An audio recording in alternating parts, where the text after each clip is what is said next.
Les amis, bonjour, c'est Colette, j'espère que tout le monde se porte bien. Voilà, on est le mardi 1er octobre. Je voulais vous souhaiter une excellente semaine déjà, voilà. Et en bon mois d'octobre. Là, je vais au travail comme d'habitude. Donc, comme je suis sortie un peu plus tard, vous savez, on n'a jamais le temps, on est toujours pressé par nos activités. Je me suis dit que voilà, je vais faire une petite vidéo de quelques instants pour vous dire bonjour. Voilà, alors on est le mardi 1er octobre. Donc l'occasion encore de vous dire merci pour les réactions, voilà, que ce soit l'actualité sportive et tout. On a appris la retraite internationale d'Antoine Griezmann. Antoine Griezmann qui est un international français des Bleus, l'équipe de France, depuis un peu plus de 10 ans maintenant. Voilà. Donc à travers cette vidéo, j'aimerais lui dire bon vent, voilà, bonne continuation, parce que c'est vrai que quand on quitte des grandes équipes, etc., c'est jamais facile, mais bon, voilà, donc bon vent à vous, Antoine. Et aussi, donc l'actualité aussi avec le MMA, ce week-end, il y a eu donc des matchs de MMA très suivis, que ce soit avec l'athlète donc de MMA français qui est Benoît Saint-Denis, voilà, qui était opposé donc au Brésilien Renato, j'ai oublié son nom de famille, mais bon, vous le verrez sur mon fil d'actualité. Voilà, il a été battu et j'ai envie de dire amoché, même salement amoché, donc par son adversaire qui, bon, comme vous l'avez vu, pour ceux qui suivent l'actualité sportive, s'est permis en plus donc de faire une sortie, on va dire, plus ou moins politique, etc. Donc vous verrez donc dans mon fil d'actualité, allez sur YouTube éventuellement donc pour voir. Bon, voilà. Et puis bien entendu, l'autre actualité, elle est toujours judiciaire, donc avec les suites, si vous voulez, du procès donc de Mazan. Voilà, le procès de Mazan, qu'est-ce que c'est pour les personnes qui n'ont pas suivi? C'est une femme qui est mariée, donc Madame Gisèle Pelicot, mariée depuis près de 50 ans à un homme, Dominique Pelicot. Cet homme, voilà, a profité de l'incrédulité, j'ai envie de dire, de la naïveté de son épouse, parce qu'il n'y a pas d'autre mot, pour la droguer, la soumettre chimiquement, pardon, hein, donc la soumission chimique, et la livrer donc à des hommes qu'il a recrutés lui-même sur Internet pendant plus d'une dizaine d'années. Voilà, donc c'est ça le procès donc de Mazan qui est en cours. Qui va durer plusieurs mois, qui a démarré donc le 1er septembre, donc il y a à peu près donc un mois. Voilà. Je ferai bien sûr d'autres vidéos dessus, mais j'en parle dans la vidéo parce que c'est l'actualité. Voilà. Et puis, bien entendu, tout ce qui touche, bien entendu, voilà, aux femmes, etc., des conseils. Et tout, je ne manquerai pas donc de revenir si j'ai éventuellement donc des choses à vous proposer, etc.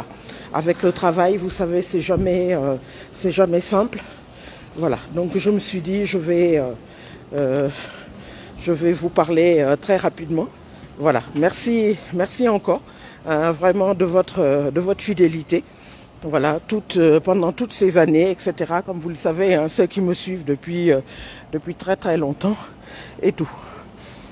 Alors, ce que je voulais dire également, par rapport, si vous voulez, à l'actualité judiciaire, donc concernant le procès de Mazan, pour ceux qui ont suivi, beaucoup de choses sont dites, si vous voulez, sur le statut de victime. Vous savez, quand une histoire éclate au grand jour, parce que Madame Pellico a voulu justement que ce procès soit public, c'est-à-dire que les débats soient suivis, commentés aussi bien à l'intérieur qu'à l'extérieur. Voilà, vous l'avez vu vous-même, pour ceux qui suivent l'actualité, on a vu que ce soit des avocats de la défense faire donc des vidéos, etc., donner leur point de vue. Bon, ils ont le droit, hein, mais c'est vrai que on voit que quand il y a la publicité donc des débats, c'est aussi l'occasion peut-être de dire son avis, c'est vrai, mais également quelquefois de faire quelques dérapages. Voilà. Donc voilà, c'est ça.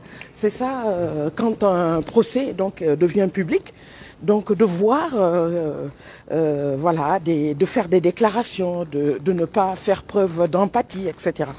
Il y a aussi une autre chose dont j'aimerais parler, c'est aussi, si vous voulez, des déclarations qui ont été faites, notamment par certaines personnalités d'un certain bord que je vais qualifier d'extrême, pour faire des comparaisons entre, par exemple, d'autres affaires où il y a eu, par exemple, des féminicides, des femmes qui ont été agressées très violemment, entraînant d'ailleurs leur décès, etc. Mais moi, j'ai juste envie de dire, je n'ai pas envie de polémiquer. De toute façon, je vais revenir donc dessus, et puis je reprends tout de suite le travail.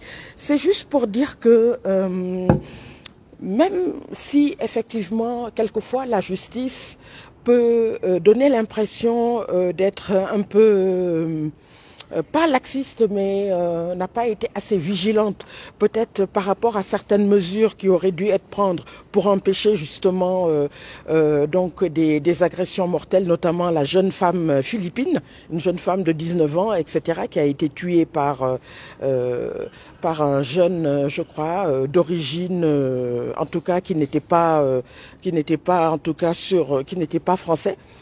Juste pour dire que ce qu'il faut retenir, et ça c'est vrai que bon, quand on est homme politique dans certains bords, on a envie également peut-être de faire de la récupération. Et c'est vrai que cette affaire de Philippines a été récupérée politiquement. Bon, c'est comme ça, ce n'est pas la première, ce ne sera pas la dernière fois. Ce que j'ai envie de dire, c'est que on peut faire de la politique, mais de manière honnête.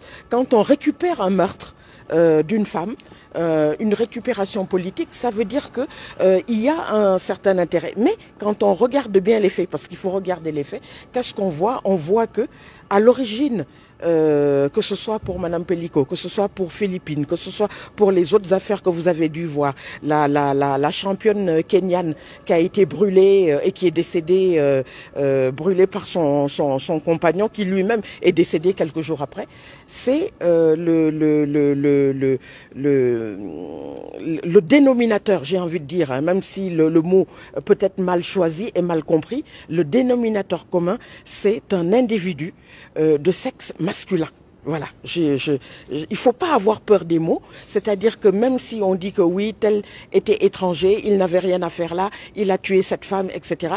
Mais on remarque que le dénominateur commun, c'est donc un homme qui a été à l'origine, si vous voulez, du meurtre, du décès donc d'une femme.